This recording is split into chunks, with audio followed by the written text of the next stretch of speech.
It's just. Yeah, I'm like, it's financial. Good night. Aren't you on the finance committee? I have. No, somewhat. Sure. Okay, I have 4:30. I'd like to call the meeting to order. Regarding roll call, please let the record show all the members are in attendance.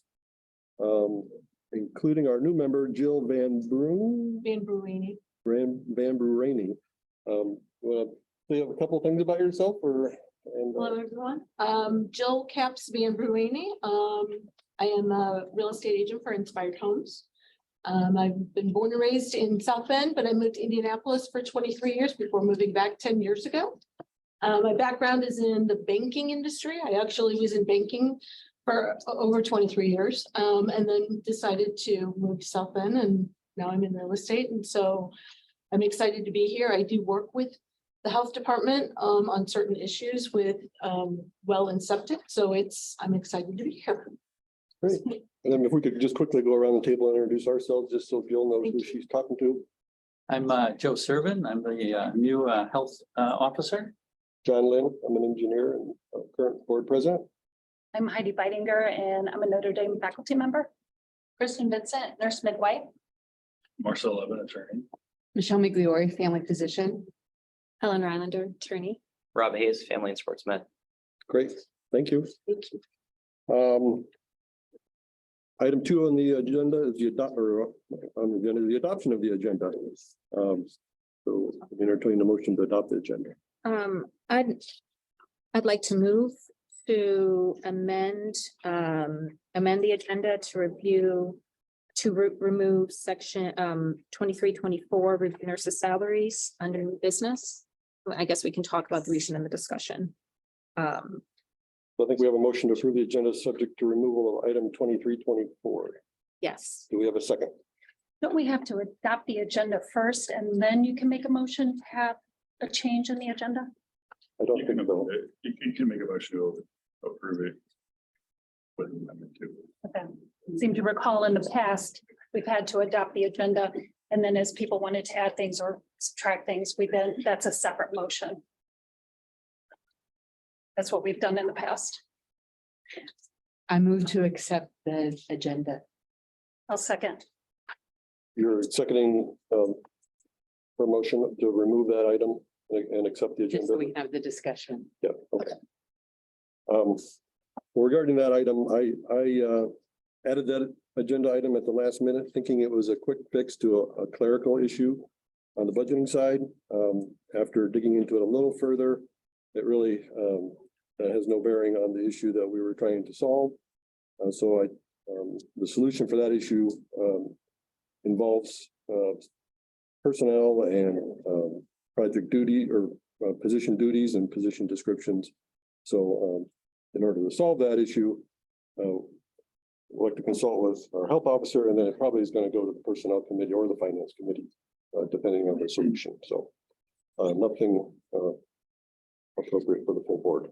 So further discussion, I'm confused by this because somebody's pay is being held up, right? There's an inconsistency among nurses, correct? The nursing salaries and the raise that was supposed to come. That was part of my error. There is no inconsistency amongst the nurses. There is no inconsistency among the nurses. Right. And So then why again, is it an issue at all then? it's a personnel issue that really needs to be discussed by the personnel committee along with Dr. Servin for a solution. Is it a performance issue or is it a budgetary issue? I would call it more of a budgetary issue. But, Okay, so then it would seem that it would go to finance committee as opposed to the personnel committee. certainly open to that. I wanted to get Dr. Servin's input on whether he thought which one he thought, but one of the two. So I'm fine with finance as well. And what is it that exactly we're trying to solve? Not an inconsistency, but what are we trying to solve? I think Dr. Servin has a smile. It's a big snafu, and I really think that private setting will be better for all parties. And I can speak with you about it. Okay. perhaps privately.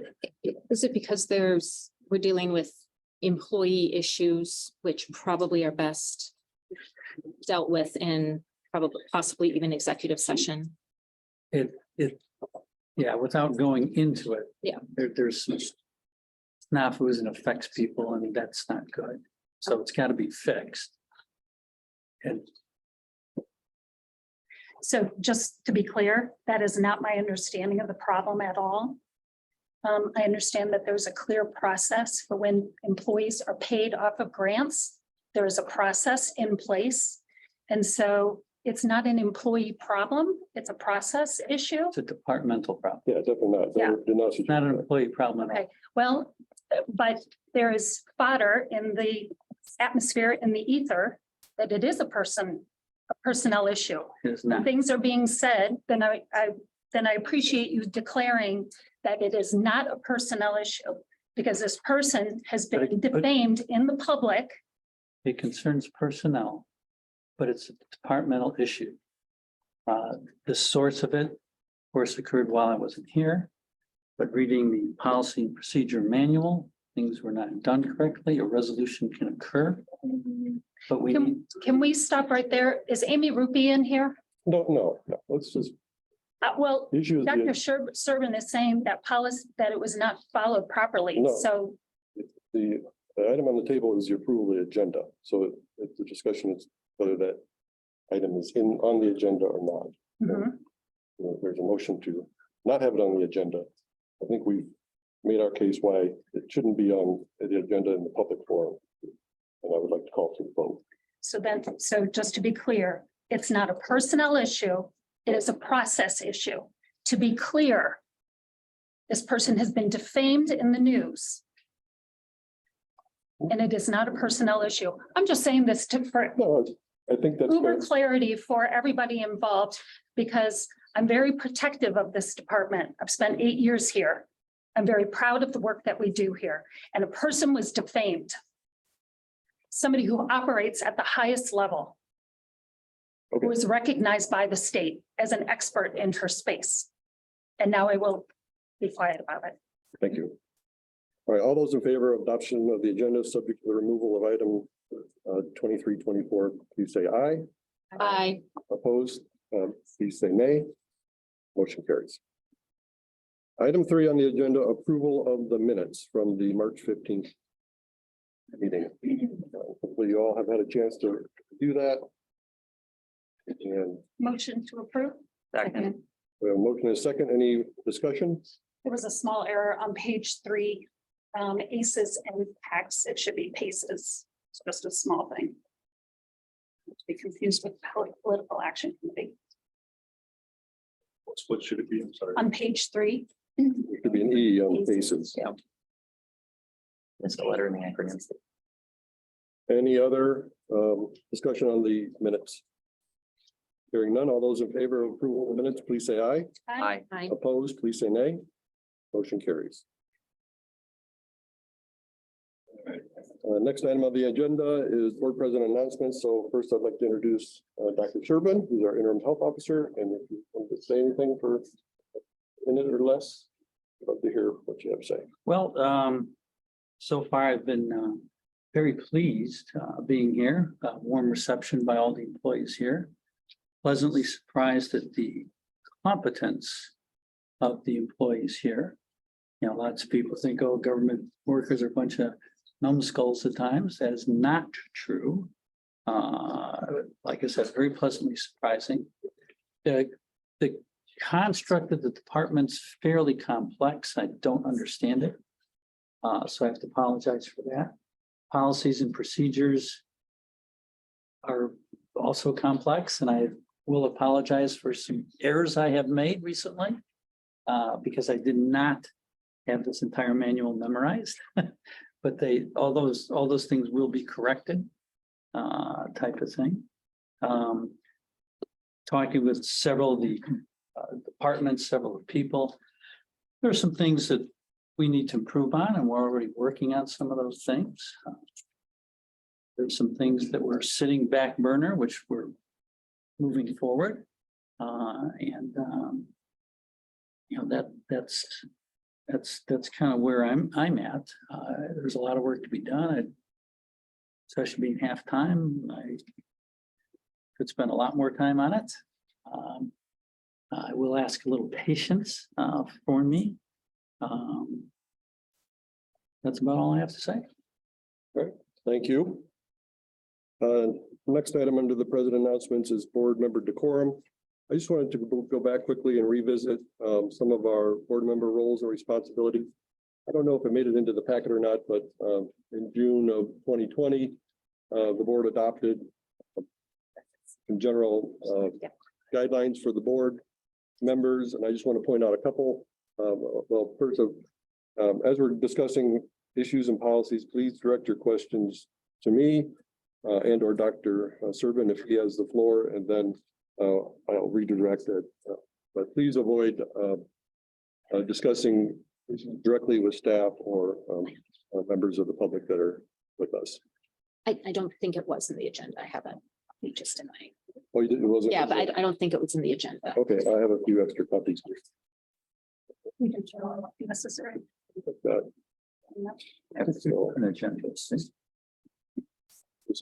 intended to be attached. I think if they, Thinking it was this one. oh, one and Rob can. Yeah.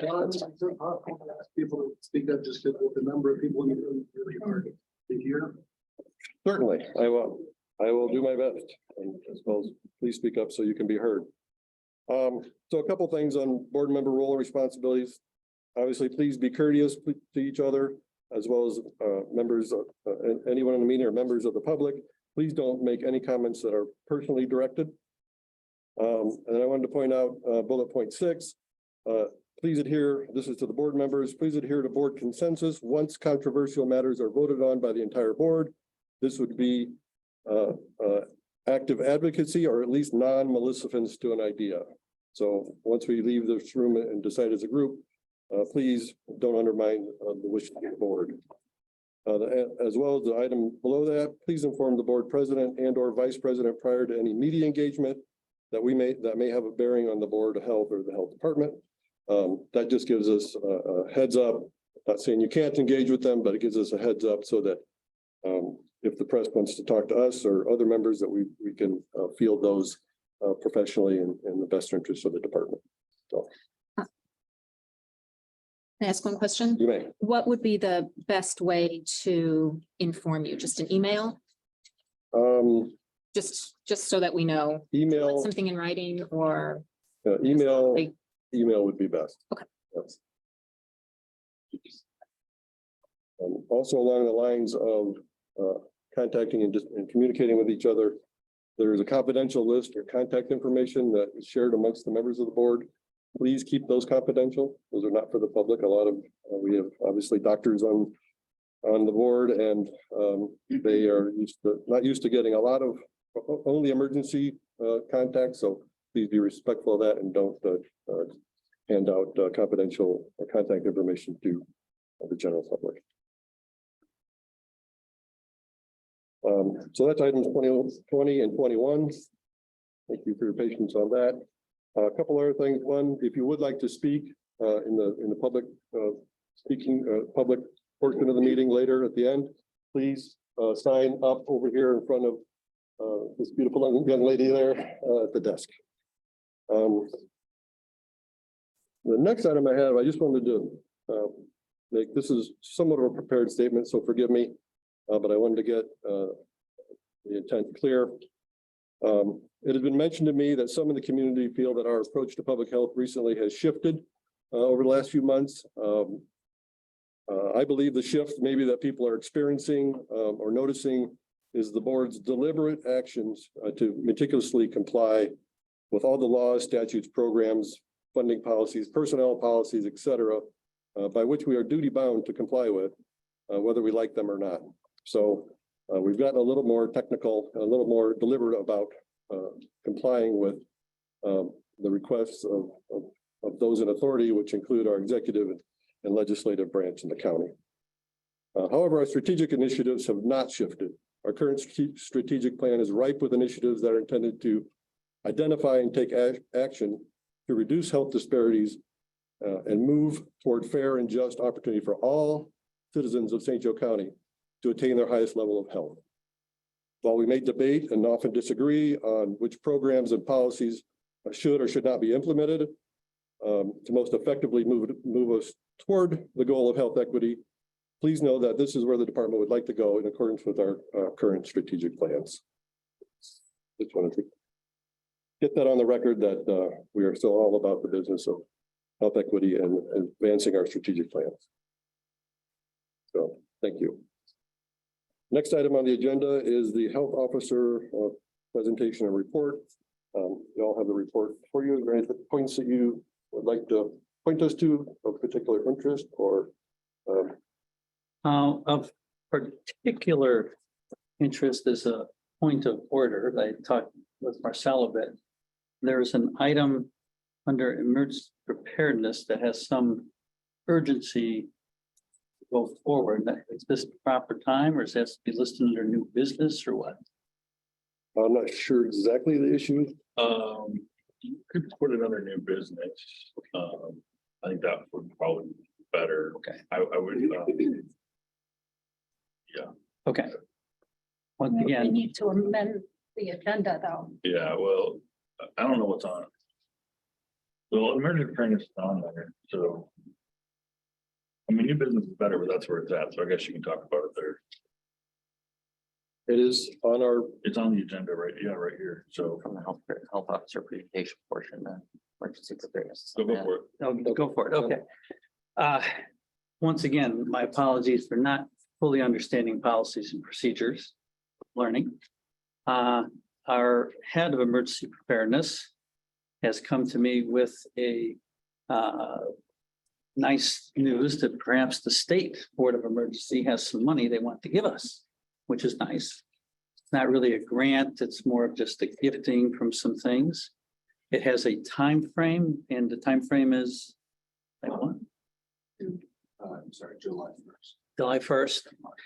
And we, according to the manual, we have to talk to the health board, talk to county board, talk to commissioners to get this all. I'd like to proceed with moving forward to obtain this money. And Harry has, I think, a great plan for the money personally. But I'd like to ask the board to start that first step. I think maybe Harry, just a brief word on what this is about. So this is money that is being given to the Healthcare Coalition. And the Healthcare Coalition is awarding it to them, is using it for local health departments that are part of the Healthcare Coalition. We're part of District 2. They're using it to have us just boost our emergency preparedness response. We recently got a new emergency response vehicle. But upon receiving it, we've been having a lot of growing pains with it. And one of the chief ones is that the heating system in the back of it does not work properly once it gets cold. And been told that to properly upgrade this system, it will be very, very expensive. So I want to use this money to upgrade that heating system and do other quality of life improvements for our mobile team who might staff. And I'm in the process of trying to, hopefully trying to create a budget for this. If this is something that we think is worth doing. One complicating factor is this, it's a custom vehicle, has to be done in a custom shop. There's only a few in the country. So the traditional method of getting 3 bids will be moot, because we're not going to drive it to California to get it retrofitted. But I want to make all the board members aware of that. I heartily endorse this idea. And just to clarify, the money needs to be spent by July 1st, so we're in a very tight timeline to. Very tight. And about how much is the grant total, or not the grant, sorry, the Yep. I yeah, call it gift. It's up to $30,000. I don't anticipate needing that. That's why I'm trying to put a budget together so that any leftover. so I think Harry's asking for the board to approve his application for this gift up to $30,000 by the board to upgrade the emergency response vehicle. Yes. Can I ask a silly question? Sure. Why didn't they have heat in the back? So That a defect? Well, It's a defective heating system that wasn't built. yeah, I think But was it warranted like with the vehicle? When this has been something that I've been having a lot of problems with or problems about, because when I have brought it up to Primetime, that is the company that does the upgrades for us. And I don't know whose idea it was to get this particular heating system put in, but according to them, it's pretty common knowledge that this heating system does not work under 40 degrees. And that's when we need it to be working, is when it gets lower than 40 degrees. So like right now, if you went out there and turned it on, it would seem like it's working, it's putting out hot air, but it stops working once it gets too cold. And it's an electrical heating and AC unit that does it all in one. And from my understanding, it was probably been there to save doing this far more expensive, but much better workaround that will use the engine, actually use the heating from the van to heat the entire vehicle. Instead of just the itsy little electric heater AC. I don't mean to get in the weeds, but like when I buy a new car and it's not working right, I'm like mad and like taking it back to the dealer and I spent a lot of money on it and I know I shouldn't say that because we're just trying to decide about this grant, but it's just horrible that I think Harry has. And it has been something that we've been upset about since we've gotten it. But I've had to look into doing other workarounds, like using other electric heaters. Because this one, the actual way to fix it will be really expensive. And when I say, I don't know whose idea it was to install it in there. We got this vehicle the week that Paul was retiring. So, and I don't want to point fingers at anybody because I don't know the discussions that led into this particular unit being installed. That's not who will be installing the new unit, whoever's not following up and putting the work in, that is, right? We're not using the same company that put the stupid heater in. Sounds right? like we may not have a choice. Well, You know what I'm It's the asking? same heater. We're not gonna. use Right, but the same heater. company that Same refuses to company. stand by the heater is not who we're gonna take it back to and give them 20 grand and say, hey, put a new one in. Well, and I'm waiting to get a quote on how much it'll be, and I will be shocked if this one's grand. I don't think it'll be 20 grand, but it will be several $1,000s. But we will have to utilize Primetime because they are the custom vehicle, they do the custom vehicles, and it's those specialized, any other firms, they do vehicles for people, like most of the other cars that they work on are from very far afield. But they have assured me that there is a much better way to do it. It's just much more expensive. And so I'm not gonna speculate why they chose this here. So Yep. I just, can I have a couple of questions? So I think you answered one of my questions, which is, Yeah. do you anticipate it costing more than $30,000? No, Okay, No. okay. So it's not likely that we'd have to dip into any other funds if it to, costs more than that, I will just try and figure out something else. hopefully it doesn't come to that. Yeah, But then you also mentioned, I think you said it termed it like quality of life improvements for the staff. Are there other things that you're thinking of doing on the vehicle small besides this? things like installing like a hanging insurance container, things like Oh, okay. that won't be super duper expensive. I'm just trying to figure out a budget for it all. Okay, okay. And then I guess the last question is, are there any strings attached to the money or is it just kind of a grant or the strings just like this is what we're gonna do with the money and they say, okay, fix the heater. It's based upon me saying, hey, this is what I want to do with it. Okay. And then doing that thing. Okay. Yeah, so I'm Okay. just trying to. Okay, I have one question, just a technical question. If indeed it is a gift, do we still need to have a vote? Can they just accept the gift? No, you cannot accept a gift. Still need the board. Will this be a reimbursement or will we get the money up front and then just have to return whatever we don't spend? Not sure yet. They haven't been super clear on that yet, so I do need to check with the healthcare coalition if it's gonna be reimbursement or if it'll be honest, I checked with it. I'm not totally certain, to be honest, because they weren't even certain that they were going to do this for a while, and now they're certain. So it was one of those things, so it was kind of strong on me. One additional thought. what if our board attorney sends a well-worded letter to the company who has not fixed our vehicle? But so, and Harry, correct me if I'm wrong, but I think the mistake, the issue here is we selected a heater Yes. that was less cost, that was not as effective. So I don't think it was a problem. The heater is defective. It's the, and this is where Harry wants to start putting words in your mouth. Okay, We don't know who made the vehicle option selections in the first place, and the individual we would ask is no longer here since he's since retired. So I think that is that accurate summation. got it. I move to accept the gift, the Indiana gift from the Second. Healthcare Coalition. Sorry. Second. Any other further discussion? All those in favor, please say aye. Aye. Opposed, please say nay. All right, that motion carries. Thanks, guys. Good luck. Thank you. Can I just, so can I just ask a procedural question? So after this, it goes to the council? The county council, does anybody else have to approve this at Commissioners. this point? Commissioners. Commissioners? Okay. Commissioner. So will a letter be drafted. So now that you guys have voted on this, am I allowed to start making the budget? Yeah, Yes. start making the budget and you'll prepare whatever it is we need to prepare. And then it'll go to the council to get approval and then the commissioner will sign it. We all have to speak up. Oh, yeah, sorry. A note popped up on the Zoom that they cannot hear us, so we might have to speak.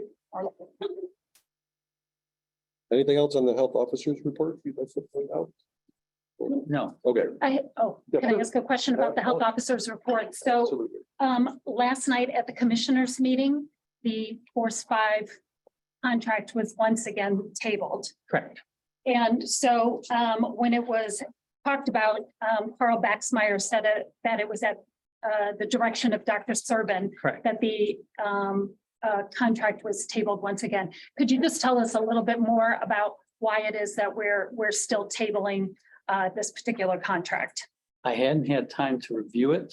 I'm the Johnny come lately on it. I have spent quite a few hours these past few days working on this. I have a lot more information and analysis of it.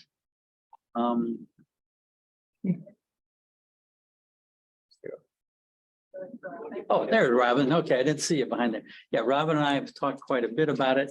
I think some issues, questions, concerns I think are more resolved in our minds. And I think we could present it at the next meeting more confidently with a better analysis. But and this is where I have to apologize. I didn't know the 48-hour rule. My apologies, newbie, sorry, but a lot better analysis of it. Can you give us some highlights about the better analysis? I guess what was missing from the existing document, and what new analyses have you done to? Well, just reviewing how effective these campaigns are. I've reached out to people who've done them and got some feedback, some positive, some negative. I think Rob and I she's had me understand it much better.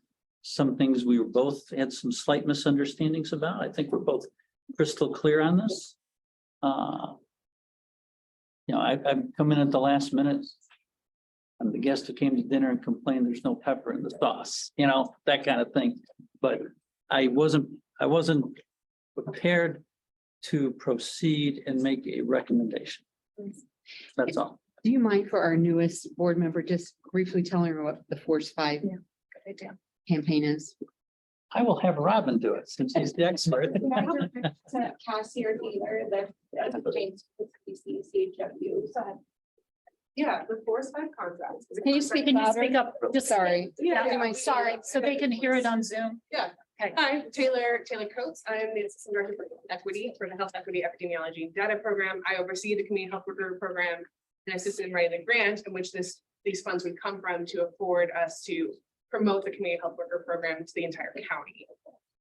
Snapshot, what the community health workers provide to the county is they do insurance navigation and resource referral for anybody in the county who needs services. So instead of having to be tied to a medical system or to a specific, healthcare provider or doctor's office or school, whatever else it is, they can reach out to a community health worker or a partner, community partner can reach out to us and say, can you provide this service or help our community member get services? So then they will go meet with them directly and help them fill out paperwork if they need it, or provide that over email, text, whatever else form that they need, so that people don't go without food, electricity, XYZ, right? So the contract is a chance for us to be able to promote our program at a larger level to the entire county. Instead of having, just flyers as a means to let people know that this program exists, the program is the marketing campaign is to say it'll be done through digital media, because that has been proven to be the most effective form of marketing by many scholars, including the National Association for Digital Media. And so we would do a contract with Force 5 to do a 6-month trial in which we'd have key performance indicators that would show us after the 6 months how effective our program is and the campaign has been. And then if it is effective, we would know how to continue moving forward with our campaigns. And if it isn't ineffective, we would know where to highlight that we need to amp up our resources and our efforts. So it's a data-driven, research-based marketing campaign. And we chose Force 5 after getting approval in multiple, at least 5 other contracts. This was the best one that was the most conducive to our needs as the program. So it's just a 6-month contract that you get, and you get feedback on this marketing campaign. Yes, so it would be them creating, it's 6 months, but they would create many of the materials that are necessary for the campaign, so that we have all those, and then we'd have ownership of them afterwards. I guess anything else? And it's gonna help spread. So this goes back to, Cassie White, Director of Health Equity, Epidemiology and Data. This goes back where we met with a couple of different community partners where we learned that they actually hadn't heard of our community health workers. And so we realized we needed to take a step back and understand how can we market our community health worker program better? And we are not marketing experts. And so that's where we put on that to understand from different marketing campaigns, different marketing organizations that could help us with that. And Force 5 gave us the best option. Thank you. That helps. Thank you. Yes. Also, I believe the commissioners yesterday approved the application for community health workers to proceed. Okay, good. Any other questions for Dr. Sherbin or on the health officer's report? All right, hearing none, we'll move to the next item on the agenda, which is new business. Item 23, consider changing the date and time of the May meeting, regular meeting from the 17th to the 24th. I think I personally have a conflict, but more than welcome to proceed without me. No problem with that. But I just wanted to throw it out there if the board is willing. I can make it on the 24th, but I most likely won't make the 17th. Can I make a motion? Sure. You need to- I'd like to move to change the meeting to May 24th. Second. Motion and a second. Any other? You know what, can I have one point of discussion? Not on the date, but maybe this is the right time. Should we consider changing the location to maybe back down to the fourth? Louder, Ellen? We cannot hear you very well back here. You speak louder. Consider changing the location. Can we consider changing the location back to the 4th floor county council room if it's available, considering how many people are here and we can barely fit everybody? It seems like that might be more comfortable for everybody. I think And it would allow everybody to have a seat. Or do we, yeah, we don't have enough seats for everybody. I think that's a great idea. So Any thoughts on that? Personally, I like our space. I mean, I get it. We're crowded in here, but it's cozy. I'm okay with staying in the space, but We probably should consider the capacity of this room just to be sure, and we don't want to have Yep. people not be able to. And frankly, I'm going to share one other concern I always had is that especially when people in the public speak, because of how we're set, half the time somebody is behind me and I can't see them and it's very awkward for me. So I think having a setup where because it feels kind of rude not being able to look at somebody when they're speaking to you, but at the same time, it's so awkward that I can't really give that eye contact sometimes. So that is for me something personally about, even if we were to stay in this space, I'd like to have things rearranged so that we can. We have better visuals, I guess, is a way to put it. But given this, that I've never seen the room this crowded and it seems like we're out of space.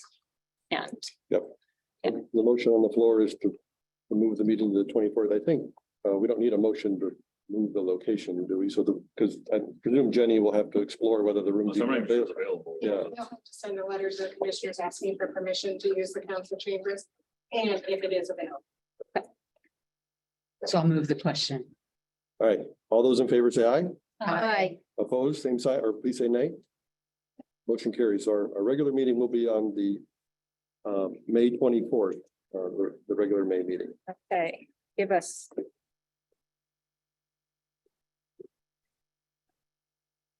10 seconds to change it in our calendars. There you go. Next item on the agenda is just a couple of standing items I thought would be helpful just to hear what's going on with our committees. So an update from the Personnel Committee. I'll be happy to give that update real briefly. We met last week to kind of kick off the search for the next health officer. And we confirmed the position description that we wanted to put out to the public and the various places where it would be posted. And then our next meeting is not scheduled yet, but we hope it's a couple weeks from now, once we have some applicants and some issues to discuss, candidates to consider. How many applications have you received so far? All total, 0. I was at the Personnel Committee. I was sitting with the public. Just food for thought for the Personnel Committee to consider is developing an interview guide so that there is consistency from candidate to candidate. And of course, to make that public for the rest of us so that we know the types of questions that you're pursuing with our future health officer.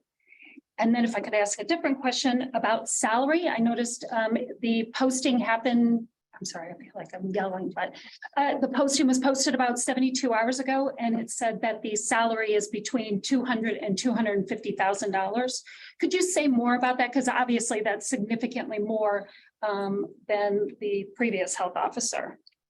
What I can say is we think that's what it's going to take to get a full-time health officer. Dr. Einturns was part-time. I think we want to take it even to the next level. And I believe we've got general consensus from county council that they can make that happen if we bring them a good candidate. Oh. Does that make sense? Yeah. So you've had meetings with the county council to have I that have not- conversation? I have not personally, but through our attorney. So you've had conversations about this. I'm just curious, like how we got to 200, 250,000. The Personnel Committee had a meeting. Well, not the Personnel Committee. We had a meeting well before even Dr. Serban came on with members of the community physicians. Sorry, I can't hear. We had a meeting with physicians in the community asking what they thought it would take to get a full-time health officer, what comparable salaries were in the public realm in the community, and what they thought we would need. And that was the range that had come up. So that's where the number comes from. It comes from physicians in the community telling us that they believe that is what we need. So if we find a suitable candidate, then through the proper channels and tell them this is what we were told, and this is what got, please approve. So I imagine that's going to come to the finance committee at some point. We're going to have to figure out where those extra dollars are going to come from. Yeah, because there are not any new dollars that are being allocated to increase the salary. Okay. Any other questions on? Thank you. That interview guide is a great idea. Great. On the finance committee, I think Amy. I don't. you've got a couple of meetings scheduled for us coming up. I think we're going into budget season, right? Correct. I'm meeting with Dr. Serban this week on the core budget that will be coming to the finance committee for their. Let's go to the full board. Okay, great. And when do you think it'll come to the board and when do we have to be to the, I would like it to be on the May agenda for the full Board of Health, and then it would be submitted electronically middle of. thank you. So just to be clear, that, just so I know, that what you're aiming for is that the budget goes to the full board at May. Correct. So just me and who else is, I guess it's Rob, not on the finance committee. That's when we can kind of expect to see it as early May. Okay. We do have 2 meetings already scheduled ahead of time with the finance committee. So we do hit that May agenda. Now that it's been pushed back a week, that helps out greatly. Sounds good. Okay. All right, next item on the agenda is grant requests.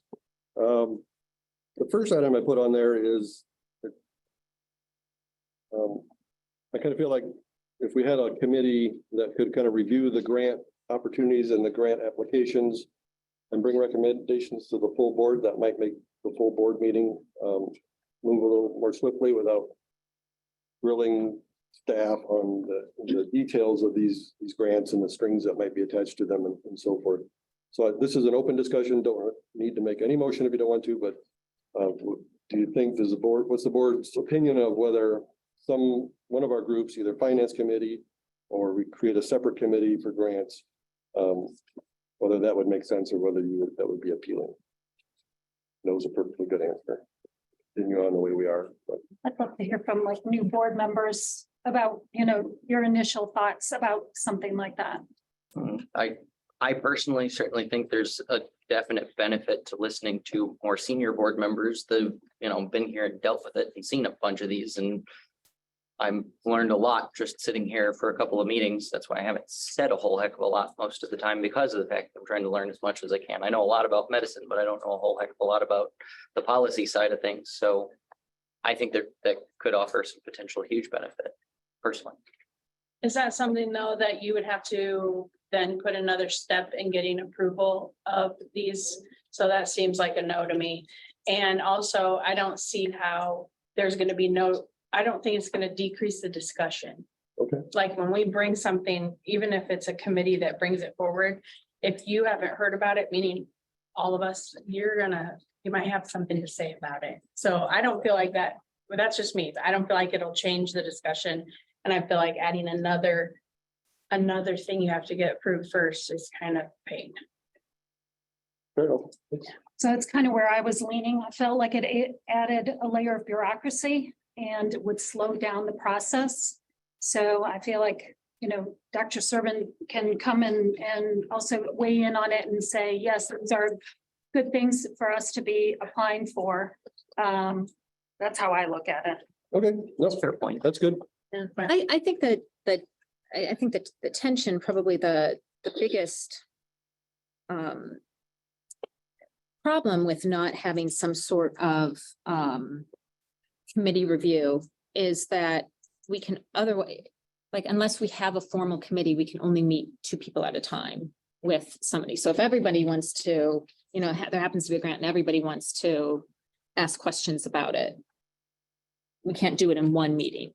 That being said, I think the fact that then we have to go into arranging another meeting, you know, another step in the process when everybody's very busy, has, you know, schedules that are difficult enough to line up just to get to monthly meetings. Maybe it could be a little easier if you could do some of those on Zoom. Maybe the solution is to just not do it, but maybe would we be able to call like it, let's say, I can't even think of anything in particular, but let's say perhaps there's a particularly significant grant or particularly a grant that people would have a lot of questions on. I don't necessarily want to say controversial, but I guess could we just have a special meeting for that sort of grant to discuss it specifically, and then it doesn't have to take up, you know, 20 minutes of time at a board meeting. You guys can schedule a special meeting if that's the will of the board. Yeah. You can also, Louder, Mike. you can schedule a special meeting if that's the will of the board. I feel like I'm yelling. I know, so then, yeah. And, I mean, you can also meet with, I mean, Dr. Hunter said this, you can meet with Dr. Serban for sure as well beforehand if you guys have specific questions. I mean, I don't think that policy has changed, but the changes are here. Yeah. And then I'm sure Dr. Serban had questions, there were questions you had that he couldn't answer, he would bring in the appropriate staff members to assist and get everything out there. So, I mean, even that could probably shorten the length of the special meeting as well. I would like to really rely on the health officer, whoever that person is at any time, to be able to do most of the work so that we're not micromanaging the health department. That if it can go through the health officer can give us the highs and the lows. And then, you know, sorry to put all the pressure on you, Dr. Sorry to throw you under the bus. Well, and then I think to add to that, because I was going in that direction as well, the health officer knows the capacity of a health department, right? So they get a grant in front of them, they read the objectives and they say, yes, this is something that we should be applying for. It aligns with our strategic plan, makes sense. He comes here and that's what he tells us. We trust his word, or he comes here and he says, hey, we decided we weren't going to do that grant. The other thing about grant writing is that all of these grants have these really short turnaround times. So by the time we get to here and have to read and approve, and if we table, that option is gone. And so the Department of Health has to, I mean, they have to be nimble and they have to move fast. So when they see an announcement, they go to their health officer and they say, this came across the wire. This is perfect for us, we should go for it, or we don't go for it. And then they come here. And if it's such a short time frame, then call a special meeting for all of us. And then we come hear it and then we approve it and we move on. But I would think that we'd be able to fit everything, just as you did, you know, you have a section on grant requests. Have that as a standing order. And then each time we're here, we review it. Okay, And Dr. Serban comes with his recommendation. Makes sense. Yeah. sounds good. All right. Some idea. Okay.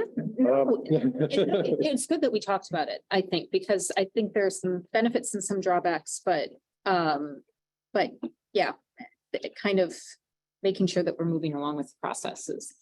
And Dr. Serban so far, I've found, has been very willing to talk and share his expertise. So All right, that's been good. thank you. All right, item 28, ND National Science Foundation grant application. So we need approval to apply for this grant. And anybody speak to the, I was gonna say, can somebody give a high level overview of what this grant is, please? Which one is this? I've seen so many, I am wildly confused. The NSF led grant. So we would actually, Notre Dame is applying for the grant. We would just be a sub awardee of this grant. So we are asking to apply for it through Notre Dame. And our primary focus will be through our 4 community health workers that focus on lead prevention. And so this is the grant application data sheet that was given to you that sends there. I'll just read it because I think that gives a great overview. And that is a funding opportunity through NSF in partnership with Notre Dame, City of South Bend, and Beacon Health System to identify the barriers to closing the loop in patient care coordination and healthcare accessibility for lead screening, lead testing, and lead remediation. I'm happy to answer any questions. so how much of the funds are coming to us and how much goes to Notre Dame and how's that all split up and negotiated? Do you know any more about that? I know that, yeah, it hasn't been finalized. My understanding, 100,000 would come to us. That was the max that each of the sub-awardees could request. So 100,000 is the maximum? For Or- each of the community partners. So we're classified as a community partner to Notre Dame. So what exactly is the grant supposed to do? Like, what is the health department expected to do and what is Notre Dame going to do? Notre Dame is working on developing an app to create a closed loop services for community members who are engaged in lead remediation. And our role is our community health workers are already doing a lot of that work in providing resources and connection to care. And so they would help utilize that app to see the efficacy of it. Can we get, I feel like except for this grant application data sheet, the rest of the information that we got was just I think it was the grant application form, but it sounds like if Notre Dame's already applying for this, they have their application with their explanation of what's happening. Could we get that material, that information? It's my understanding not until after it's been awarded. They can't share the full application. Okay. It's embargoed pending. I was gonna say, there's proprietary information in there, so it's Notre Dame faculty who have developed proprietary information, so they're not going to release it to the public because it's proprietary, because they're developing new technology. Okay. Who are the faculty involved? Well, I tell you what, we can have that part of it offline. Okay. And get you all the contact information and so forth. Okay. I'd like to just move to accept that we become a awardee for the Notre Dame NSF grant. Well- We have a motion. Do we have a second? Second. Any further discussion? Well, I'd like to table it until we can get more information about the faculty involved. And So this goes to the whole grant writing process. There are deadlines that are impending. If we say no, then we can't participate if we table. The deadline is coming up. So that's why it's incumbent that whenever we get these grant requests, we have to move swiftly on these things. I know, but I don't feel comfortable approving a grant if I don't have any information about it. And frankly, I don't.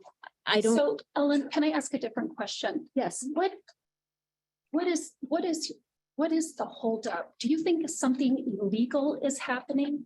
Are you suspicious about what is being presented? I'm just trying to understand, because Patsy just presented to you and said what this grant is about. And Mark Fox chimed in because he's also involved and he's explained it. So I guess what I'm trying to understand is this level of detail that's required of you. Do you believe that something nefarious is happening? My job on this board is to give my vote basically on whether I think that the board should, whether I think that department should accept a funding opportunity or not. But I can't do that unless I have information. And, at the same time, and what you're asking me to do is essentially not make an independent determination based on what I think is pretty simple information, who's involved, what exactly is going to happen. All that I know is basically that there's going to be an app that's being developed and the community health workers are going to use that. There's more information that I'd like to know about. And unfortunately, we just haven't had enough time to talk about that. And I don't feel comfortable making a decision unless I have more information. Other people can choose differently, but I feel like I don't have enough information to make a decision on this issue at this time. So I would What's the like deadline to, for the grant? What's the deadline? Yeah. I believe they submitted it, Yeah. Was there a deadline for us? What's the deadline Yeah. for us to get in on that? This is a retroactive approval to apply. Again, if it's awarded, then there will be discussion and we'll have to go through this process about accepting it, which is what the statute requires. Statute doesn't require approval to apply. So this is one of the things that was already in the hopper before this expectation was presented. And so this is a request for retroactive approval to apply for something that's already been submitted. It was a part of the packet when all of the grants were first sent out to the board back in March. Yeah. So I got, Further- sorry, so I guess I have a question for Marcel. So if the Board of Commissioners already approved do you know if the Board of Commissioners already approved the application? I don't know if they approved it or not. Oh, okay, because if that's just something the Board of Commissioners is requesting going forward, I guess my question would be, do we need to because statutorily, we only have to approve They're things asking for us to weigh in? give them our stamp of approval on any grants that we Okay, would like to apply for. So that's where we're at. So if I'm understanding, so I was not clear on this in the beginning of it as well. So my understanding is this is not to accept the grant, this is just to apply. So so we can get more information after, it sounds like, before we actually accept it. okay, But before the commissioners will sign on the application, they would like us to say, this is something that the board would like the department to do. okay, so I. But the application has already happened. Okay, but it has I guess I thought Dr. Fox was saying that the commissioners had already signed off on the No, application. the commissioners haven't. The Okay. application has already gone in. Okay, okay, It sounds like Notre Dame submitted it. For the Okay. NSF timeline. That was submitted. Just as this new expectation to go through this process was presented, my understanding is the commissioners will act on approving the application, again, retroactively until this group is active. Okay. So, we can wait as long as is required, I suppose, but, the application is in the hopper. Well, and we aren't going to see this again because we have to then approve to receive it. Right. So that's when, That's what's statutorily required. right, and then that's when the application will be available to all of us too. Right, because if they're awarded, then we get to say, then it comes to the board, right? So that's when we will see the full application, when it's been awarded and we have to approve receipt. okay. Yeah, so part of the issue, part of the reason why I think the commissioners wanted board approval for any grant application was, I think, to make sure that we're not having the department do any extra work when it's not going to be approved. So is there work that the department's going to be doing in that interim period before the grant would be in theory awarded? Is there any additional work to be done? No, by staff? No, it's done. No, okay. We prepared some language for the application, but otherwise the work of our lead team will continue as it has been. The intent of this proposal is to develop some technology that will facilitate communication between, healthcare providers, patients and families, and the Department of Health around lead risk, lead testing, and lead remediation opportunities. Okay. We will support the ongoing work of our lead team. So any other discussion? Everybody clear on what the situation is? All right. All those in favor say aye. Aye. Opposed, say nay. Motion carries. Item 29, NACCHO ACES grant. Anybody can give us remind us what that's about? The second iteration of the university from NACCHO. And it's looking at the intersection of ACEs, suicide, and overdose.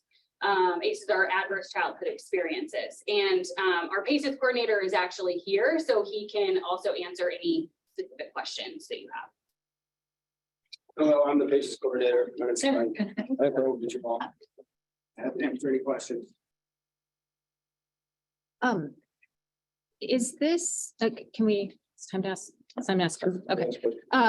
Is this grant is in process right now, correct? Are we, Yes. Yeah, okay. It was awarded in January. Okay, so we're retroactively approving it. And then it lasts until July? Yes. Okay. Can you give us any details about what you've done so far and what has yet to be done in the grant? Yeah, so it's a community prevention framework pilot. There's a really the full title of the grant written down somewhere, not in front of me. And so the purpose of the grant is to get an understanding of preventing suicide and overdose through the lens of adverse childhood experiences. So thinking about ACEs as risk and PACEs as protective factors. So combine their shared risk and protective factors that over the course of a lifespan, exposure to ACEs and PACEs changes each individual at the population level, our county's relative risk for suicide and overdose later in life.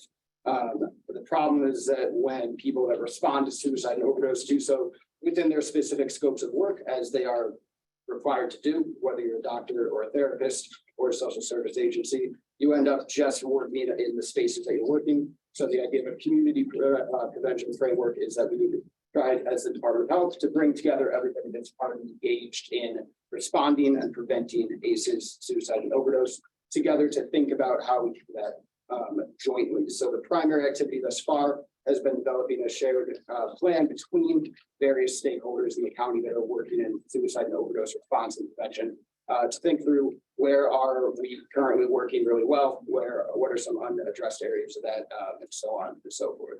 What are the stakeholders specifically? We talking like, We've Hospital, worked with, yes. a lot with Oakon, obviously, Beacon Health System, St. Joseph Health System. We work a lot with various social service providers, like the Casey Center, and then some of the nonprofit side of things like La Casa and El Campito. And we work a little bit with various adult-facing organizations like Family Justice Center. And we also work specifically on the strategic plan of coordinating with St. Joe County Police. It's been great to get some of the law enforcement present and as they do a lot of the first responding to many of these calls. And not specifically tied to this grant, but we've had ongoing conversations with like the Handlewood Care folks and people in various school systems as well, who were unable to sit in on some of these specific strategy meetings, but are certainly part of that conversation. So pretty much anybody that's working with children or families has been part of the ongoing PACES work that I'm doing. And then we've recently brought in folks that are working directly in the suicide and overdose space. They're often a little bit more siloed and not directly connected with the day-to-day of responding to children and families, but are certainly a big part of this picture moving forward. and you're about halfway through the process of the actual grant process again? I guess that's the way to put it.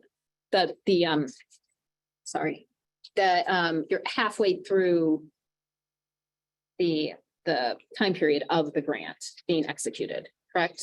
The January to July one. Yeah. Sorry, I'm trying to figure out how to say that correctly. So, okay. Thank you. Any other discussion? All right. Entertain a motion. I move to accept this. grant. Second. We have a motion and a second. Any further discussion? All those in favor, please say aye. Aye. Opposed, please say nay. Motion carries. Next item, item 30. LDH RFP 9, which I think is the.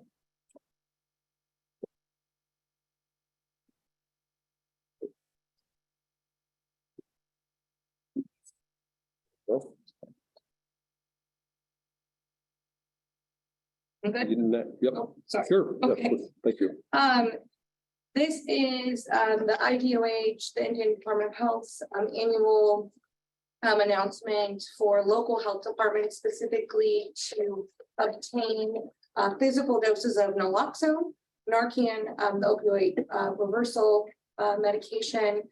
This is I believe our 5th cycle of receiving Narcan. So this is the physical medication that we are asking to apply in. Great. Thank you. This is an apply and receive. Why is this a little different? Because it's a physical material, so there's no money here Okay. involved. So the State Department of Health asks for a distribution plan. How do we, as a local health department, give out our Narcan, which has been in existence since 2018, and we continue to follow that. We are the main naloxone distributor for most of our partners. So there are no funds. Does it also go to county council? Well, yes, it still has to get approved by. I think, Yeah, it'll get approved by the commissioner, yeah, Sure. but there's nothing to appropriate. I got you. Okay. With just the commissioners. So are we also retroactively approving any Narcan that we've already received? Or is it just, This is a new announcement. okay, this is just, okay, so that's all that we're, okay. Yeah. Okay. It's a good program. Pardon? It's a good program. Yeah. So I guess maybe just for my own clarification, so this is how most of the Narcan that's distributed in the county, it's coming through you, the health department, and then going out. Correct. Does that include like the vending machine at the jail? Is that, So, yeah, Yeah. at times, yes, the vending machine was purchased through Overdose Lifelines, which is an organization out of Indianapolis.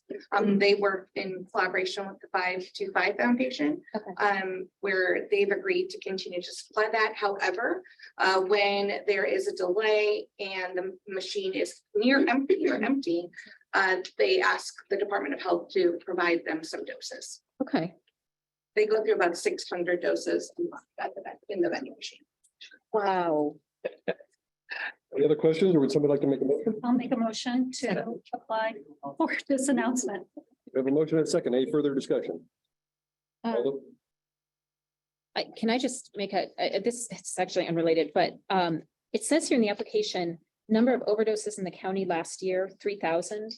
Oh. Is that, when you say overdoses, is it overdoses? It's not not overdoses leading to death, is it? Or is it? So that What does that mean? can I ask a clarifying question? Yes. Does it say number of doses distributed? Number of overdoses in the county last year, and then the next That's question is, probably my error. oh, That okay, is my error. I probably read it as doses. We gave 3,000 doses last year. okay, Through the program, we had 100 confirmed fatal overdoses last year. okay. Roughly 600 non-fatal 600 Non-fatal. non-fatal, okay, that we are aware of, and that's through hospital ER. okay. Information and information from law enforcement. Uh. There is an overdose that is reversed by naloxone by a lay health advisor. We may not know about that. Okay, because that was a lot. Yeah. Mhm. Okay, thank you. My error, thank you. No, thank you for clarifying that. Any further discussion? All those in favor say aye. Aye. Opposed, please say nay. Nay, I'm sorry. Just make your free push. I didn't. All right, Kidding. motion carried unanimously. Yeah, both ways. It's something you don't want. It's something that you don't want to have. Right. All right, moving on to old business. Item 17 from a prior agenda, discussion regarding the use of resolution 01-2021, meeting electronically for special meetings only. This was discussed at our last meeting, and the thought was, got a policy in place. Should we allow, especially if we needed a quick turnaround for either a grant application or to review something regarding our new health officer or anything that would require a fairly quick meeting when it's so hard to get everybody to get to one spot physically, should we consider using that resolution, that policy to meet electronically? I believe the conditions of that would be that the public would be allowed to join or comment electronically. Also, if there is public comment in the meeting. But a lot of our committee meetings don't have public comments. Correct. So just another thought, that tool that I was wondering if you wanted to have in place in case we wanted to use it. I move to accept this resolution that we have for special meetings to allow electronic participation. I'll second. We have a motion and a second. Any further discussion? So anything that we designate as a special meeting, that would mean that I guess we'd still try to meet in person, but anybody who couldn't. could Well, then half of the participate. board members might be in person. Yes, okay, So okay, all the things in the policy, and they're all there, I think. I mean, anybody there. They still apply, so you can have members in person. Need you. Can't do. So okay. But that would just be special meetings, right? And, that's my understanding. That's. yeah, I mean, like, Our regular meetings would still be okay, just like Okay. this. but like if, You cannot, You're not present physically, are you allowed to go electronically, if you're present electronically? so you can participate, if they can hear you and see you in the connections, if you're actually actively, then yes, if you are not able to do it, there's connections, there's a delay, then no. Or if we can't see you, then. Yeah, you have to be there's nobody on here who would qualify. But you have to have a live camera feed and you have to be on there at all times. So the rules are a little bit more specific. You can't you're up on your phone and you can't be muted at all. It's all, like I said, it's just like you're participating. Marcel will be there to remind us of those rules. Right. Right. Okay, do we vote on that yet? Not yet, no. All right, any further discussion? All those in favor, please say aye. Aye. Opposed, please say nay. Motion carries. Board notifications. We have some hirings. So that's great. Dolores Williams, Katie Myers. And then we all know from our last meeting, Dr. Einstern retired at the end of March. Next item on the agenda, public comment. If you haven't already, if you want to speak for the board, please put your name on a list over there by the door. Public comment may be given in person. Input from the public can also be sent to the board by mail or email via the St. Joe County Department of Health.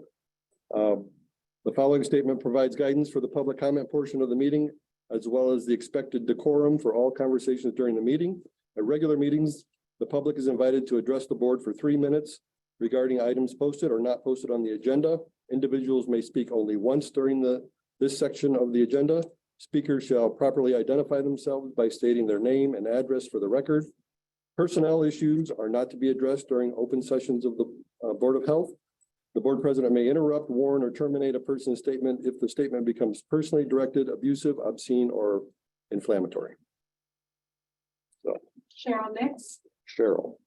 Hello, I'm right behind you here. Okay. I'm Cheryl Nix, 17901 Sable Ridge Drive, South Bend, 46635. I'd like to begin my public comments by reading from a Tribune article entitled "I Just Pushed Through." Subtitle is "Black Moms Die More Often Than Others. Advocates Seek Solutions." Desiree Sims felt the tender health of motherhood when, and only when, she was pregnant, as she rode waves of unusually intense nausea, plus heartburn and dehydration. For the first of her 4 pregnancies, she went to the hospital almost a dozen times. The hospital visits grew fewer with each child as she learned to cope with her condition. Hypermesis, gravidarum, I'm sure I mispronounced it. She tried different pills for nausea that doctors prescribed and different remedies, taking a sip of water before rising from bed, eating saltines. But the demands of a growing family are what really got her body to move, saying, "I just pushed through." Her condition affects pregnant mothers regardless of race. Still, the health of Black mothers, like 28-year-old Sims, remains a public focal point as the National Black Maternal Health Week concludes on April 17th, pointing out how Black mothers still die at a higher rate than other races. Their death rate is 3 times that of white mothers in the US and exceeds the rate for other high-income countries. Researchers and advocates blame an array of preventable factors. Dr. Karen Davis, a Black pediatrician who tends to newborns in the hospital at St. Joseph Medical Center in Mishawaka, acknowledges that a lack of access to care has a real effect, among other off-cited factors, such as difficulties with transportation or getting time off from work. Davis has worked with babies in the hospital for 9.5 years, and prior to that for 17 years in private practice. Recently, she's spoken a few times on disparities in maternal and infant health. She serves on a birth equity and justice committee that evolved from the county health department fetal infant mortality review team. They are trying to figure out what needs to change in order to reduce both infant and maternal mortality. Goes on to say an analysis by the Centers for Disease Control and Prevention found more than 80%, or roughly 4 in 5 maternal deaths, were due to preventable causes. The researchers studied 2017 to 2019 deaths, during which Black women made up a disproportionate 1/3 and were more likely to die of cardiac and coronary problems. I know that our community health workers are doing what they can to reach out to pregnant women and help them.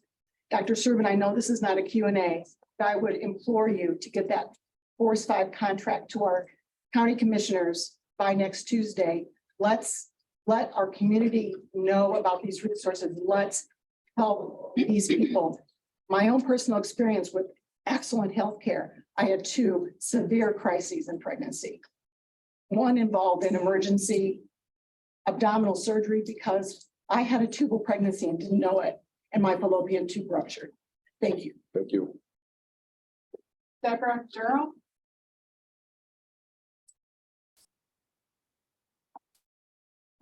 Good afternoon, everyone. I'm here mainly to Deborah Durrell. You want me to do this? Deborah Address. Durrell, Address, Dr. Chief. 21677 Auburn Road, South Bend.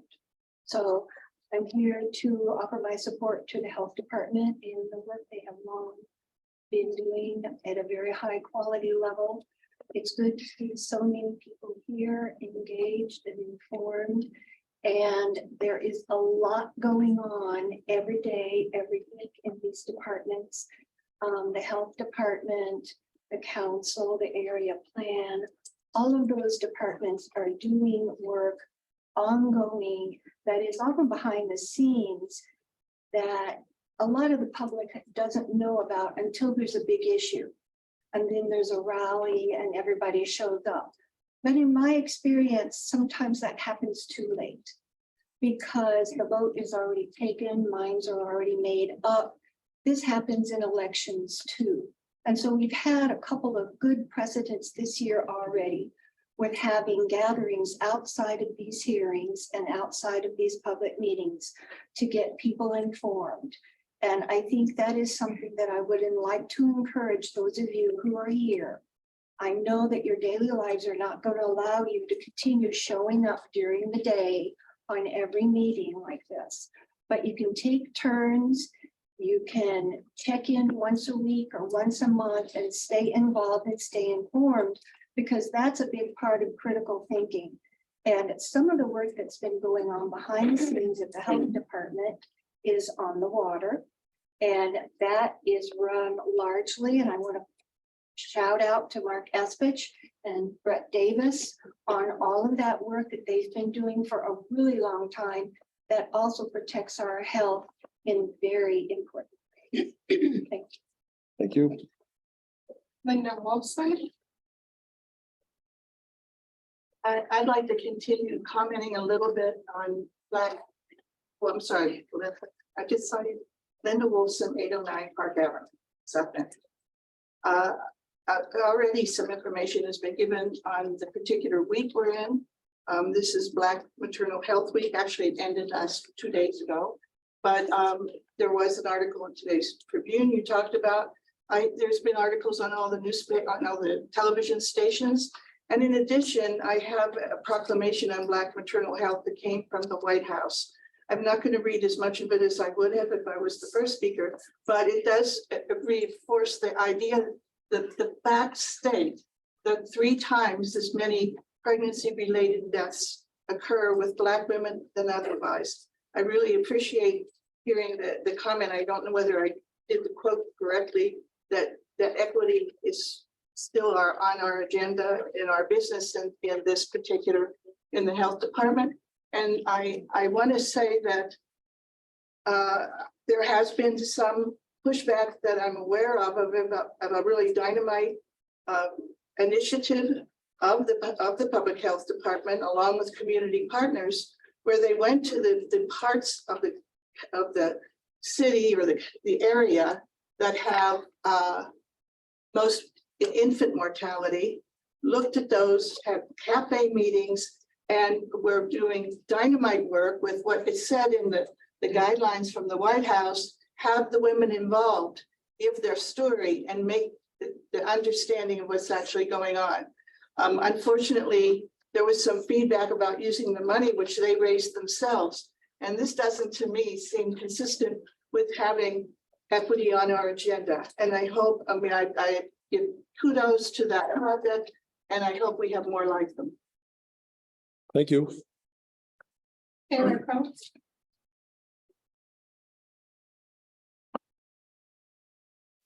Taylor Coates, South Bend, Indiana.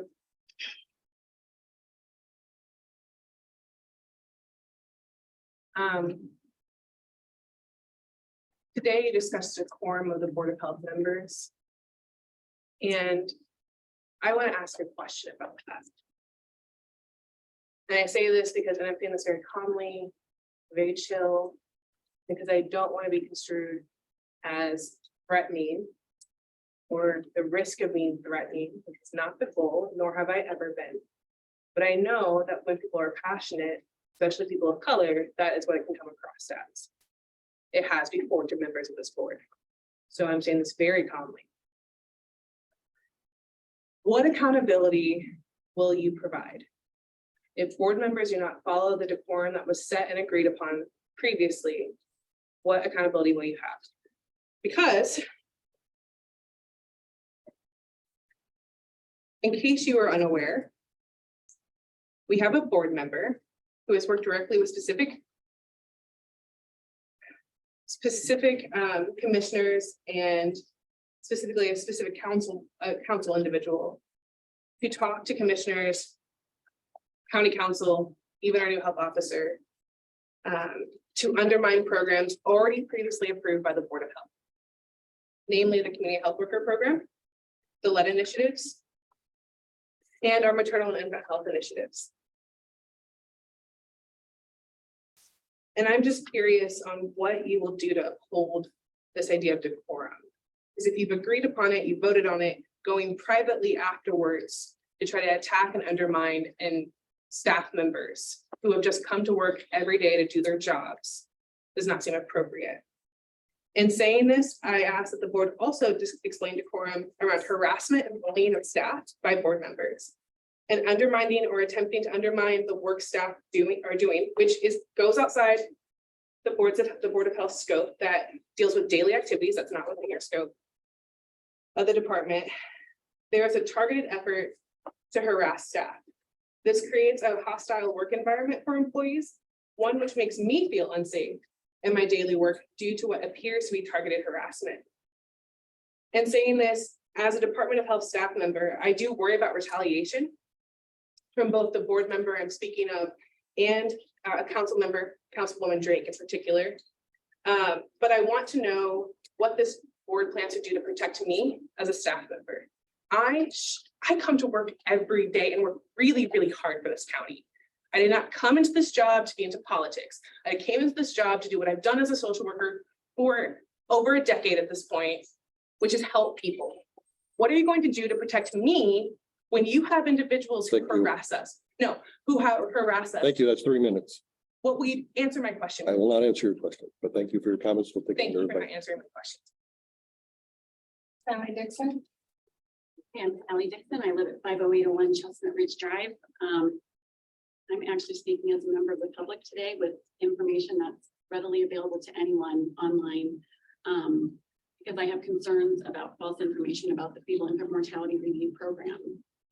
So this is all from the National FEMA Manual that can be found online. There are 160 fetal infant mortality review programs around our country, 17 in Indiana alone, and ours here started 7 years ago. FEMA has key operating principles that aid in identifying and addressing risk factors for infant mortality, advancing racial equity, and they govern the structure, purpose, and goals of the FEMA process.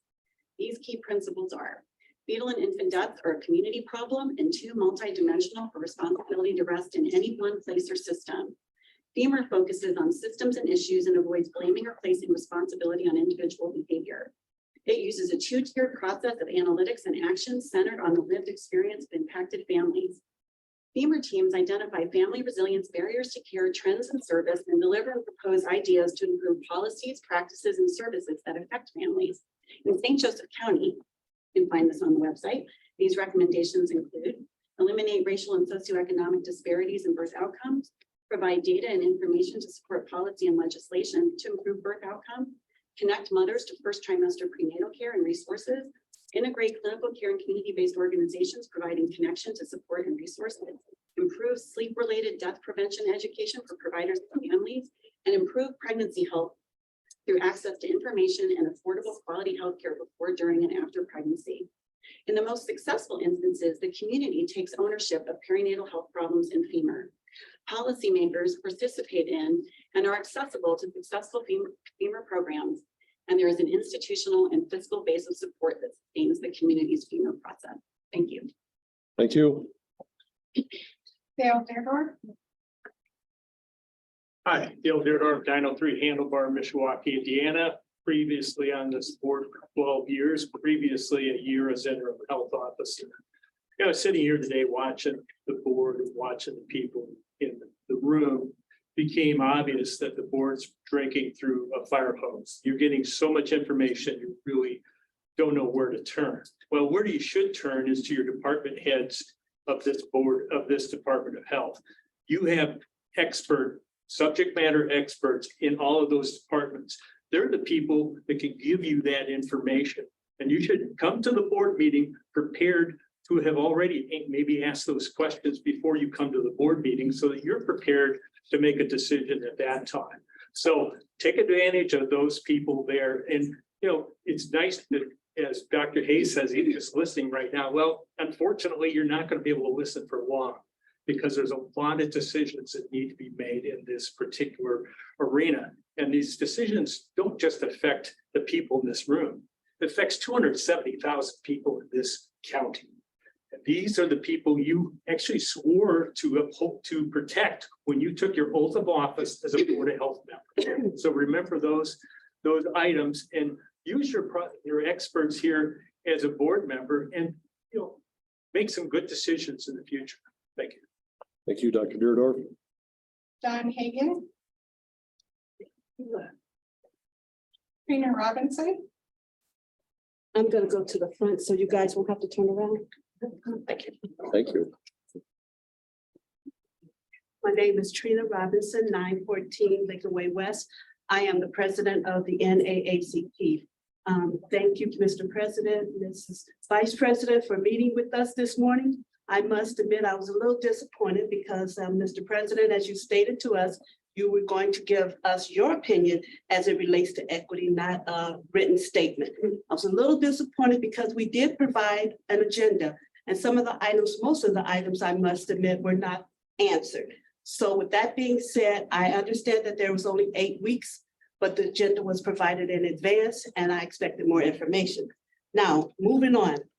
The mission of the NAACP is to achieve equity, political rights, and social inclusion by advancing policies, practices that expand human and civil rights, eliminate discrimination, and accelerate the well-being, education, and economic security of Black people and all persons of color.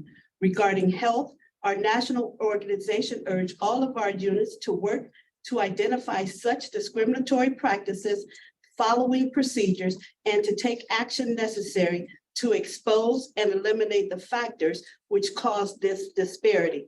After attending the Board of County Commissioners meetings and the St. Joseph County Council meetings, I've come to the conclusion there is a common theme. Everyone appears to vote down party lines. Let me say this, if you are having a heart attack, are you concerned whether the person saving your life is a Democrat or Republican, or whether they're white or Black, whether they're rich or poor? No. You are concerned that they give you the level of care they would give to a loved one. Well, the same analogy applies for our community as it relates to everyone having equal rights to health care. I've been informed that there are members on this board, as well as council members and commissioners, that feel there isn't a need for equity to a point that is not even mentioned. Whoever you may be, I ask you to be brave enough to express why you feel that way. After all, it is your right. However, if you are bold enough to verbalize that rhetoric behind closed doors, let's be bold enough to have that conversation publicly. As the president of the oldest civil rights organization in America, I will not sit silent while Black, brown, and poor people are being discriminated against. You will acknowledge systemic racism, you will address disparities, and you will acknowledge equity is essential for this community to survive. Thank you. Thank you. Michael McManus. Good afternoon, Mike McManus, 51940 Lilac Road. First of all, I'd like to thank all the members of the health department that are here today. You guys are superstars. You brought us through the last 3 years, which were horrible, and you stood up and you went out in the public, you risked your lives. I thank each and every one of you for everything that you've done. You are a jewel of this county. Mr. Lynn, there is not just a perception that health is under attack in our county here. It is. Our community is being attacked. Our healthcare workers are being attacked. That has to stop. We are not providing just the basics from the statute in this county right now, because we have a Board of Health, we had a Board of Health and a health department that are proactive and forward-thinking. Grants are free money. Grants aren't used to inspect McDonald's or Taco Bell. Grants are used to get into the minority communities, the disadvantaged communities, to let them know about health issues and what is available through our excellent health department. Please don't nitpick grants. They're free money. They're free money. And finally, each of you at this table that are a member of the Board of Health, the entirety of you as a Board of Health, and the next health officer are all subject to the open door laws of the state of Indiana. Too much stuff is going on. The name Amy Drake was mentioned before. She's attacking this health board. That's why all these people are here, because we're not going to put up with it. And the public open door laws require that your meetings for selection and the interviews for the new chief health officer be held in public. That is the law. There are a lot of, all of you are subject to the open door laws.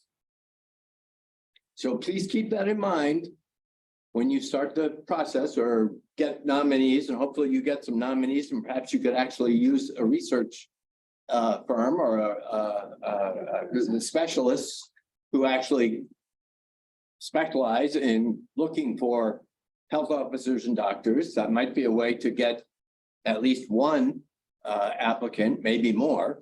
But when you get those applicants and you get down to the final three to interview, they don't work for the politicians. They don't work for Amy Drake.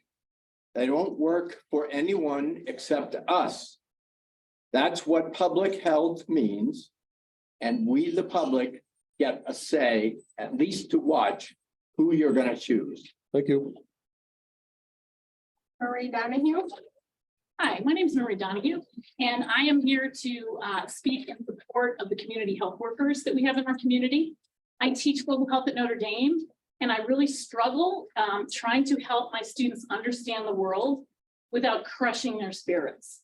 I have to say, yesterday we had a wonderful panel of 3 of the community health workers. Melissa, JL, and Clara came and talked about the work that they do. The work that they do is incredibly inspiring. They go to places that we would not feel safe or comfortable to go at all hours of the day and night. They meet people where they are. They do not judge them for the situations that they're in. The mission of our university is to heal, enlighten, and serve in a world greatly in need. Sorry, I'm going to get a little emotional. And they're doing it. That's right. The other thing I just want to say is they're incredibly inspiring, because one of the students that was in the class yesterday is actually here at a Board of Health meeting. So thank you. Thank you.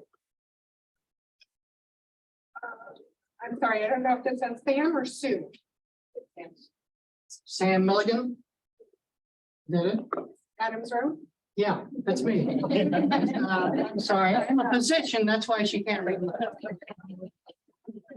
So, thanks for, I'm Sam Milligan, 17109 Adams Road. I am a retired physician in this community for decades. I am so proud of this Board of Health, and I'm particularly the staff. You guys have done it, as has been mentioned, have done a great job. The Board of Health seems to me, from my observation, needs some work. And we've already mentioned, Mr. Lynn, the decorum and the rules of the road and conduct. I think that's important for any board. And that's needs to be, I think, front and center of the board itself. Maybe some of those need to be revised. My experience with boards is that, and you said this, and you're exactly right. Everything goes through you or Dr. Servant. That's where everything goes. The job of the board, in my view, is not to micromanage. That's been said. It is not to harass. It is not to interact with staff. That's Dr. Servant's job. He's the one. We hired him to do this job. We all witnessed his hiring, and that's great.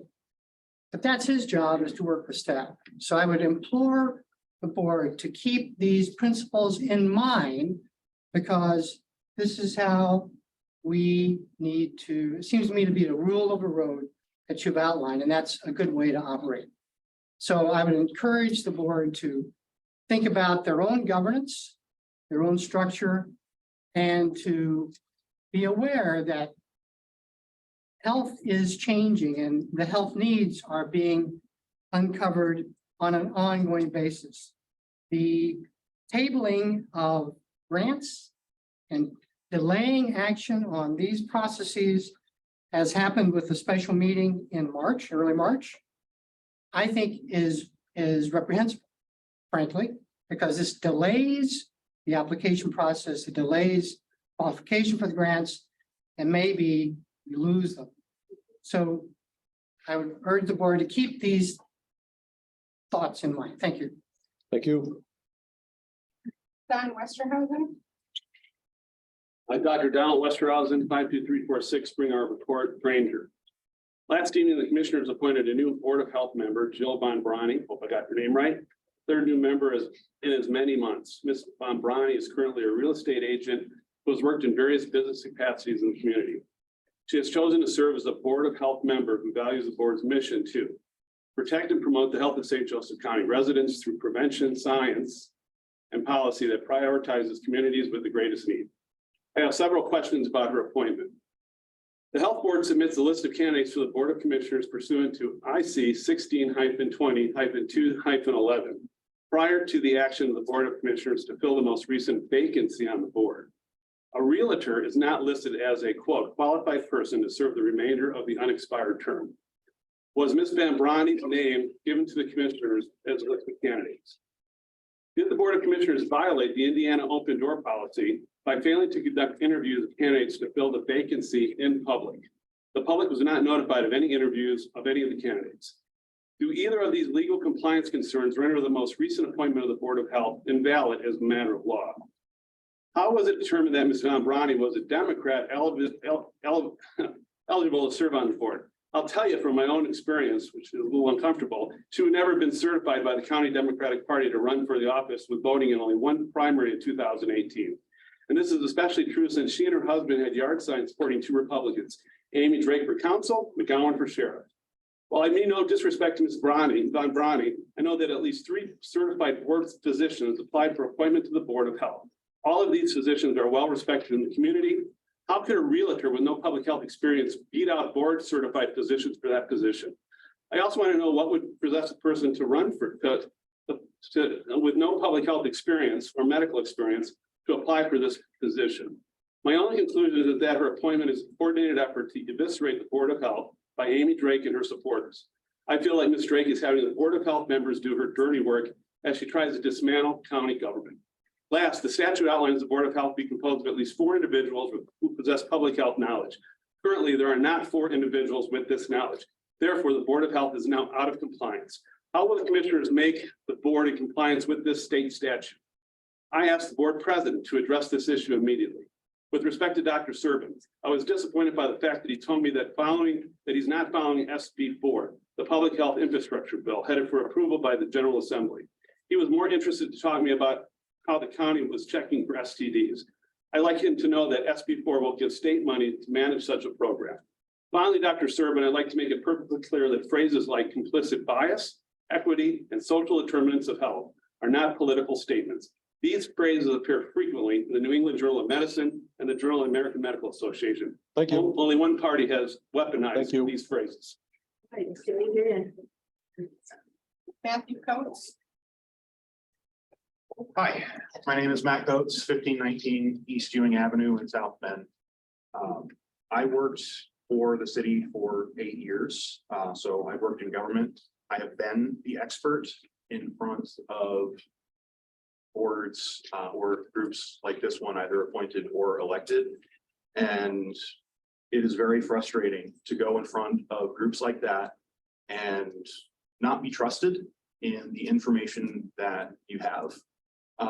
In particular, I have advocated on behalf of other county efforts during my time with the city and watched them tear down their staff and the expertise that they brought and the effort that they brought to those projects. This is now my third group that I've seen at the county do this. It is pervasive and it is very hard to watch and makes me concerned for the efficacy of the board that oversees something that affects me. I deserve a board of public health that cares and values expert opinion. I also deserve a health officer that doesn't introduce himself within the first 2 minutes of his first board meeting Please be careful to not personally direct your comments. by establishing that I think he maybe had a low bar of government competence, to quote. Please don't direct disparaging comments to individuals, May I quote directly? depending on if it's accurate. The statement was, I was pleasantly surprised by the competence of the team. And something to the effect of, you think that government workers are numbskulls. That is not, he did not say that, so please, Numbskulls. He said it. I apologize. And I think he meant it as a compliment. Mhm. If I was that staff, I would not take it that way. Amen. The assumption was competence. And I'm not quite sure what level of seriousness that brings to the position. And I don't think any more needs to be said than that. Okay, thank you. Joe Bellingham? Good evening. My name is Joe Fulenkamp, 1223 East Wing Street South Bend. I'm concerned about the what I read in the paper about either the board or the Board of Commissioners trying to take money that was donated to the Birth Equity Task Force and apply it elsewhere. And putting aside the politics or whether you support that or not, think of the long term. You had a number of long-standing corporate citizens of this community like that. It's a successful program and they donated money to it and they supported it. So what message will you send if suddenly you can take that money away from where they wanted it to go and put it elsewhere? You are actually going to end up stopping all future support for other past initiatives you have, regardless of what they are. But that's really disappointing, and I hope you will allow the remaining funds to go to the Birth Equity Group. Thank you. Thank you. Melissa? Hey, Melissa Elisache, 2407 Mead Street. I'm here on personal. I am a community health worker for the Department of Health. It's been a great almost 2 years. I have a great team. I just wanted to know, to let you guys know, I hear a lot that community healthers, we're working with poor people. Disparate, yes, we are. But I don't know how aware you all are that most of our calls that we're handling since November has been from middle-class Americans in our county who are asking for food, who have lost their health insurance because they're being laid off, who have no money, they're about to be homeless. We're in a homeless crisis, guys. We don't have a place to place these people. Okay, our food pantries are going dry. We are all personally taking bags to people who are ashamed to ask for resources because they've never had to. Guys, it's not just the poor that your community health workers are knocking and helping. It's everybody. And it's heartbreaking to get a phone call at 6:30 and say, we don't have food for our kids coming home from school today. And not one of us here will leave our homes while we're having dinner with our families to take food out of our own homes and from our community partners to go and leave them. It's changing. St. Joseph County is changing. Everybody needs each one of us here. We're depending on you guys. I'm not afraid to lose my job. If if the grant doesn't go through, I'm afraid of that mom not eating. I'm afraid of that elderly county member, city member, not having gas for a year and a half because there was nobody to help her. I'm afraid for those people because we're all hardworking, we're all smart, we're all privileged. We can make it somewhere else. I'm gonna say 80% of our community members that we're helping cannot. Okay, it's not just the poor we're helping. Please keep that in mind. Ms. Donahue invited us. I've been on 3 speaking engagements in the last 3 weeks. It's so nice that we can talk about what we're doing. You guys can come and call us. We'd love to take you to the doors we're knocking at. You know, sometimes they don't answer, sometimes the dog comes out, but they'd love for you to know that you're there for them too. Okay, because everybody needs us right now, everybody. Thank you. That concludes public comment. Okay. Thanks very much, everybody. Our next meeting will be May 24th. No, we'll take online. May 24th, 4:30, presumably here, unless you hear otherwise, we'll try to get a different venue if we can. So, can I get a motion to adjourn? So moved. Second. Motion second, all those in favor say aye. Aye. Opposed, motion carried.